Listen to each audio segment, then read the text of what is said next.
लालू जी के डर से भाजपा को या भाजपा के डर से लालू। सिस्टम में सही लोग जब आ ही नहीं, चार मुद्दों पर वोट देते हैं और जो गलत आदमी है, कोई ये कम खराब है, कोई ज्यादा खराब है, जो उस समय आपको दिखा कम खराब, उसको आप इतने देर से तो यही बता रहे हैं, जो देखा पदयात्रा के दौरान वो आपको बताया। इसका समाधान क्या हो सकता है आपकी नजर में? देखिए, इसका समाधान जो है वो ये है कि समाज, ये समस्या है क्यों, क्योंकि इन सारी, हम आपको बता रहे हैं, आप कुछ जान रहे होंगे, हमसे बेहतर भी जानते होंगे, ऐसा नहीं कि इन समस्याओं के बारे में लोगों को जानकारी नहीं है। मूल जो जड़ में बात है कि जो लोग इस समस्याओं से परेशान हैं, वो इन समस्याओं पर वोट नहीं करते।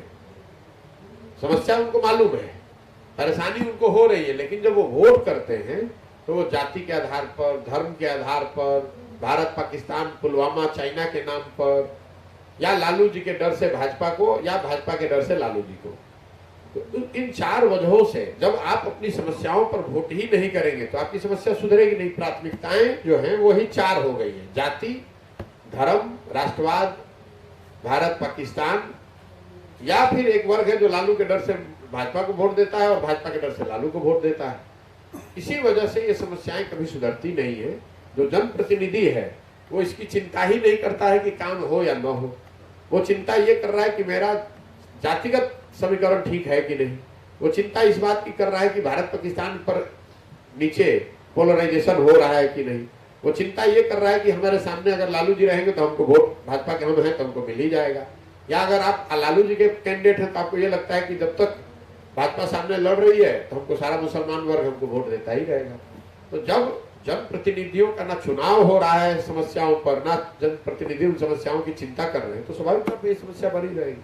सर, सबसे बड़ी बात ये है जो समस्या है जो आपने बताया, तो अगर इस तरह से चलता रहेगा तो आखिर इसका समाधान कैसे निकलेगा? भाई समाधान निकलेगा, लोग जब जिस दिन सिस्टम जो है चुनाव का, उसमें तो जाना ही पड़ेगा। बिल्कुल जाइए, तो आप उस पर भी आप कह रहे हैं कि मतलब जब, लेकिन आप सिस्टम में सही लोग जब आ ही नहीं रहे, आपके सामने सही लोगों का विकल्प है ही नहीं, तो आप इन्हीं चार मुद्दों पर वोट देते हैं और जो गलत आदमी है, कोई ये कम खराब है, कोई ज्यादा खराब है, जो उस समय आपको दिखा कम खराब, उसको आपने वोट दे दिया।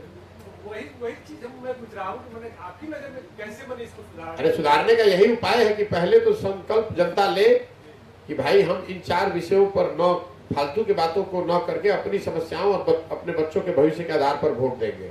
दूसरा, अगर जनता ने यह संकल्प ले लिया तो उनके पास सही लोगों का विकल्प भी होना चाहिए। और तीसरा, जनता ने संकल्प ले लिया, अच्छे लोगों को चुन दिया, तो उन लोगों के पास एक सही कारगर योजना भी होनी चाहिए। तो पदयात्रा के जो तीन उद्देश्य हैं वो यही तीन उद्देश्य हैं। पहला, लोगों को घर घर गांव गांव जाकर ये समझाना कि भाई आप जाति, धर्म, विचारधारा, व्यक्ति, भारत पाकिस्तान, पुलवामा से ऊपर उठकर अपने और अपने बच्चों के भविष्य के लिए वोट कीजिए। पहला उद्देश्य ये है। दूसरा उद्देश्य ये है कि समाज की मदद से ऐसे लोगों को चिन्हित किया जाए जो समाज के सही लोग हैं और उनको मिलाकर एक नया विकल्प बनाया जाए, राजनीतिक विकल्प बनाया जाए, नई व्यवस्था बनाई जाए। और तीसरा, हर पंचायत, हर गांव की विकास की योजना बनाई जाए, ताकि अगर सही लोग चुनकर आ जाएं तो उनके पास अगले 10 साल के लिए जो 10 महत्वपूर्ण क्षेत्र हैं, शिक्षा है, स्वास्थ्य है, रोजगार है, कृषि है, उद्योग है, सामाजिक न्याय है, ग्रामीण व्यवस्था है, इन सब को सुधारने का एक सोचा समझा, जमीन को देखकर समझकर बनाया गया एक कार्यक्रम हो। इन तीनों चीज को करने के लिए ही पदयात्रा करो। यही तीन उद्देश्य लिखे हुए हैं हर जगह।